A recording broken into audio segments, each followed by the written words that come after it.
I think in the last century, the argument for the Union has been completely rewritten.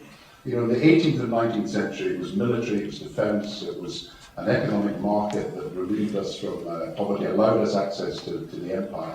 In the 20th century, the integration is such, whether it's for pensions, welfare, healthcare, or for research or defence and security, the integration is such that the idea that we can easily detach ourselves.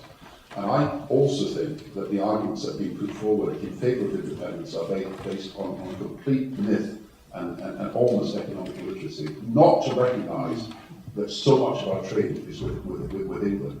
70%, there's hardly any country in the world that has got such an integrated relationship as Scotland has with England in trade. Not to recognise that we're all part of this same set of social and economic rights, pensions, healthcare, welfare, help when you're unemployed, help for the right to work.